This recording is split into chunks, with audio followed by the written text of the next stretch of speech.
नमस्कार दोस्तों, Ritesh knowledgeable channel पे आप सभी का हार्दिक हार्दिक स्वागत है। दोस्तों, आज का जो हमारा वीडियो है, ये वीडियो बहुत ही इम्पोर्टेंट होने वाली है। आज का वीडियो बिहार जमीन सर्वे के ऊपर है। क्या है बिहार जमीन सर्वे में जो नया अपडेट आया है, उस पर मैं एक वीडियो लेकर आया हूँ। बिहार जमीन जो सर्वे है उसको लेकर के बहुत से लोगों में बहुत सी भ्रांतियां हैं, जो है निवारण मैं इस वीडियो में करूंगा। बहुत से लोग कहते हैं कौन कौन से कागजात हमारे लगेंगे, कौन कौन से कागजात नहीं लगेंगे, ये कागजात कैसे बनेगा, वंशावली कैसे बनेगी, खतियान का कौन सी कॉपी लगाना है, मतलब सब कुछ मैं इस वीडियो में आज क्या क्लियर करूंगा। तो रितेश नॉलेजेबल चैनल पे आप लोग बने रहें, मेरे वीडियो को लाइक करें, सब्सक्राइब करें और शेयर करें। तो जल्दी से मेरे वीडियो को लाइक कर दीजिए, सब्सक्राइब कर दीजिए और शेयर कर दीजिए। और जो लोग पहले से सब्सक्राइब कर दिए हैं उनका मैं आभारी हूं। तो चलिए देर न करते हुए मैं आप लोगों को बता दूं, जमीन सर्वे को लेकर के सरकार ने जो नया नोटिस जारी किया है, हालांकि ये नोटिस कोई नया नहीं है। सितंबर महीने में सरकार ने इसे लागू किया था, लेकिन बहुत से लोगों को इसके बारे में पता नहीं है। बहुत से जो लोग हैं जानकारी के अभाव में इधर उधर घूम रहे हैं। पहले क्या हो रहा था कि जैसे आप वंशावली बना रहे हैं तो नोटरी एडवोकेट से एफिडेविट करवाना पड़ रहा था, या कार्यपालक दंडा अधिकारी से उसे अभिप्रमाणित करवाना पड़ रहा था, या पंचायत के जो भी प्रतिनिधि है उससे सिग्नेचर करवाना पड़ रहा था। तो ये प्रोसेस काफी लंबा था। इसमें मतलब कि लोगों को काफी दिक्कतें आ रही थी। तो सरकार ने नया नोटिस जो जारी किया है, उसमें अब आपको कहीं जाने की जरूरत नहीं है। न तो आपको एफिडेविट बनवाना है, न कार्यपालक दंडाधिकारी से साइन करवाना है, न ग्राम पंचायत के जो प्रतिनिधि है उनसे साइन करवाना है। तो आपको कहीं जाने की जरूरत नहीं है। वंशावली बनाने में आप लोग जो हैं वंशावली अपने से बना सकते हो। वंशावली बनाने के लिए क्या करना है, कुछ मत कीजिए, कहीं जाने की जरूरत नहीं है, ना नोटरी कहीं। आप प्लेन कागज पे वंशावली बना लीजिए। लेकिन हाँ, वंशावली बनाने में एक चीज ध्यान रखिएगा, वंशावली बनाने में ये गलती कभी मत करना कि अपनी बहन का, अपनी बेटी का, अपनी बुआ का नाम वंशावली में छोड़ देना।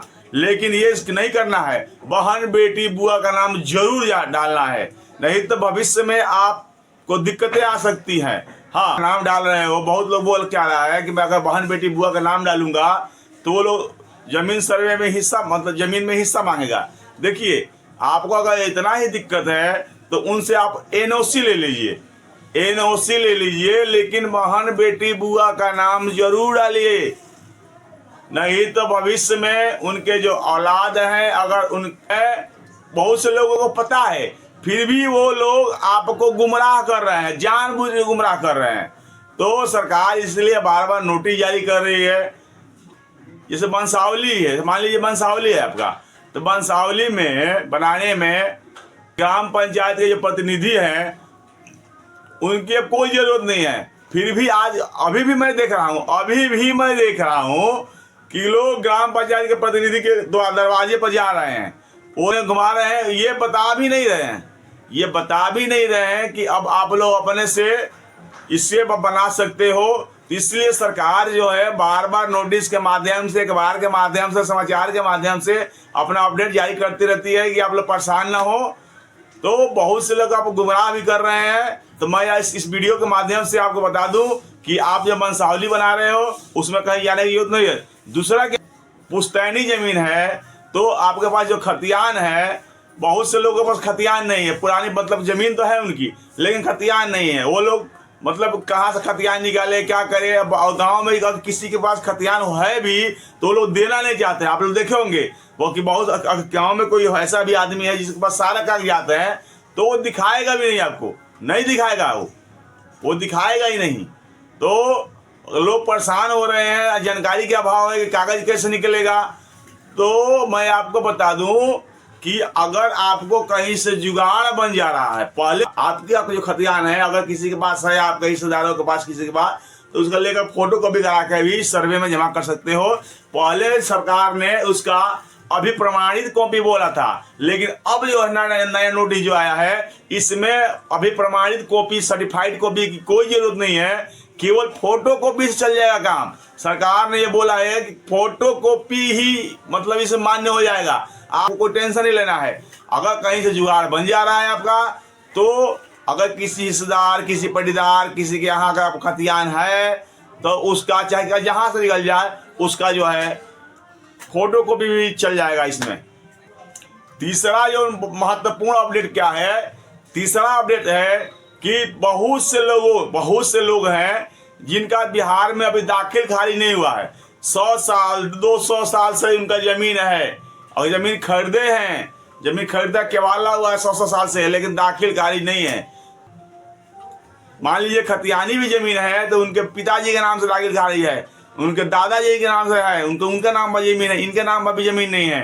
तो इस सर्वे में जो है आपको कोई टेंशन लेने की जरूरत नहीं है। सरकार बोली है कि आपने दाखिल खारिज करवा लिया तो बढ़िया है, अगर नहीं करवाया है फिर भी कोई दिक्कत नहीं है। अगर आपका जो दाखिल खारिज नहीं हुआ है फिर भी दिक्कत नहीं है। आपके जितने भी शेयरदार हैं, जितने भी हिस्सेदार हैं, जितने भी भाई बहन हैं, वो लोग आपस में बैठ करके, जितने भी आपके भाई हैं सभी भाई आपस में बैठ करके एक पेपर पे अपनी जमीन का खाता नंबर, खेसरा नंबर, टोटल रकबा जो है ये अंकित करें और इसमें मेरा हिस्सेदारी कितना है ये लिख दे। उस प्लॉट में मैं उत्तर में हूँ कि दक्षिण में हूँ, ये सब कुछ लिख करके चारों भाई, अगर 4 भाई हैं, 2 भाई हैं, सबका सिग्नेचर करके इस सर्वे में आप लगा सकते हैं। ये भी मान्य है, मतलब कि आपको अपने से भी कहीं जाने की जरूरत नहीं है, तो सारा टेंशन खत्म है, आपको कहीं जाने की जरूरत नहीं है। तो ये वीडियो जो है बहुत ही इंपॉर्टेंट है, ये वीडियो का पूरा वॉच कीजिए। मैं आपको सभी बहुत जानकारी है इस वीडियो में, अधूरा मत छोड़िए। तो मैं आपको बता दूं कि सर्वे में कौन कौन से आपको कागजात देने होंगे, इस सर्वे में आपको कौन कौन से कागजात लगेंगे। ध्यान से, जमीन आपकी है, अगर आपकी जमीन आपकी है तो आपके नाम से लगान रसीद तो कट ही रहा होगा, लगान रसीद तो कट ही रहा होगा। तो आपको लगान रसीद का फोटो कॉपी देना है, लगान रसीद का फोटो कॉपी इस सर्वे में जमा करनी है। दूसरा कागजात जो है वंशावली, चाहे वो जैसे भी आप बनाए हो, चाहे वो कोर्ट के माध्यम से बनाए हो, एफिडेविट के माध्यम से बनाए हो, या प्लेन कागज पे जो है बनाकर दे दिए हैं, तो भी मतलब कि वंशावली देना जरूरी है। लेकिन ध्यान रखिएगा, बहन बेटी बुआ का नाम जरूर डालना है। अगर आपको दिक्कत है तो उनसे NOC ले लीजिए, लेकिन बहन बेटी बुआ का नाम डालिएगा, नहीं तो आप फंस सकते हो। अगर आपने जमीन किसी से खरीदा है, अगर आपने किसी से जमीन खरीदा है तो आपका जो केवाला है उसका फोटो कॉपी इसमें लगाना है। मतलब कि ये जमीन आपके पास कैसे आई, कहने का मतलब अगर जमीन के मालिक हो तो जमीन आपके पास कैसे आई, या तो आप खरीदे हो या आपकी खतियानी जमीन है, आपको दान में मिली है, या आपने बदलेन किया है, तो जमीन कैसे आई। अगर आपका ने खरीदा है तो केवाला है, जो सेल डीड है, या जो रजिस्ट्री कॉपी है, इसका फोटो कॉपी जमा करना है। या पुश्तैनी जमीन है तो खतियान का फोटो कॉपी है, सर्टिफाइड कॉपी नहीं, फोटो कॉपी। हाँ जी, फोटो कॉपी जमा करना है आपको। बिहार में बहुत से लोगों को जो है जमीन है भूदान में मिला है, तो उसका जो है भूदान का फोटो कॉपी जो है वो वहाँ संलग्न करना पड़ेगा आपको। अगर जमीन आपको वसीयत के माध्यम से मिली है, अगर किसी ने आपके नाम से वसीयत कर दिया है, तो उस वसीयत का फोटो कॉपी, उस वसीयत का फोटो कॉपी जो है छाया प्रति आपको लगाना है।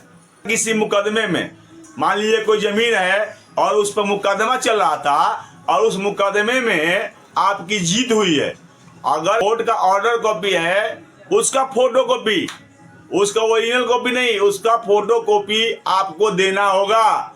कोर्ट अगर किसी में बहुत से ऐसे जमीन है, बहुत बिहार बहुत जमीन मिल जाएगा आपको, जो बदलैन होता है, मतलब डीड होता है, बदलैन नामा। तो इसमें क्या होता है, जैसे मान लीजिए, जब मान लो कि आपकी जमीन आपके घर से 3 किलोमीटर 4 किलोमीटर दूरी है, वहां के किसी व्यक्ति की जमीन आपके पास है, तो इसमें क्या होता है, बहुत से बिहार में लोग क्या करते हैं कि जमीन का बदलैन कर लेते हैं, यहाँ वाली जमीन वो ले लेते हैं, वहाँ वाला जमीन वो लेते हैं। तो इसके लिए एक एक्सचेंज डीड तैयार किया जाता है। तो अगर बदलैन आपने निबंधन कार्यालय से कराया है तो उसका फोटोकॉपी होगा, उसका जो कागज होंगे, या ऐसे भी आपने एक्सचेंज डीड करवाया है पंचायत के माध्यम से, गांव समाज के माध्यम से, जो भी यूज कराए हैं, उसका पेपर तो होगा। तो उस पेपर को आपको, उसका जो फोटोकॉपी है, उस पेपर का जो फोटोकॉपी है, एक्सचेंज डीड का जो फोटोकॉपी है, उसको जमा करना है। एक चीज ध्यान रखिएगा, कोई भी सरकारी फॉर्म अगर भरिएगा आप लोग, कोई भी सरकारी फॉर्म को भरिएगा तो उसमें ब्लू पेन, सुनिए, अगर आपने ब्लू पेन से भर दिया तो कोई दिक्कत नहीं है, लेकिन ध्यान रखें, ये ध्यान रखिए कि ब्लू पेन से कोई भी सरकारी डॉक्यूमेंट ना भरें, उसमें ब्लैक पेन का यूज करें। ब्लैक पेन का यूज करना मतलब सही होता है। दूसरा क्या, आप लोग जेल पेन का प्रयोग ना करें, जेल पेन का प्रयोग ना करें। तो जेल पेन जो है वो फैल जाता है, बाद में आपका डॉक्यूमेंट जो है उसको थोड़ा सा लिपा पोती जैसा हो जाए, खराब होने का डर रहता है। बॉल पेन का यूज करें। ऐसे मान लीजिए आपने वंशावली बनाया है तन, या मोटेशन या दाखिल खारिज आपका नहीं हुआ है, और आप आपसी सहमति से अगर बना रहे हैं तो उसमें उसको भी ब्लैक पेन से बनाएं। एक चीज और मैं सलाह दूंगा कि अगर आप लोग सब जो वंशावली हुआ है मोटेशन के लिए, जो अपने से आप लोग बना रहे हो, तो उसमें अगर आप बना रहे हो तो जिसकी हैंड राइटिंग बढ़िया है, जिसकी हैंड राइटिंग साफ सुथरा है, उससे लिखवाएं। मतलब साफ सुथरा होना चाहिए, जो पढ़ा जाए, जो पढ़ने में सुगमता हो उसको। रितेश नॉलेज चैनल पे ये जो 3 अपडेट आए थे वो मैं आपको बताया। अगर मेरा वीडियो आप लोगों को अच्छा लगा होगा तो इसको लाइक, सब्सक्राइब और शेयर कीजिएगा। नमस्कार।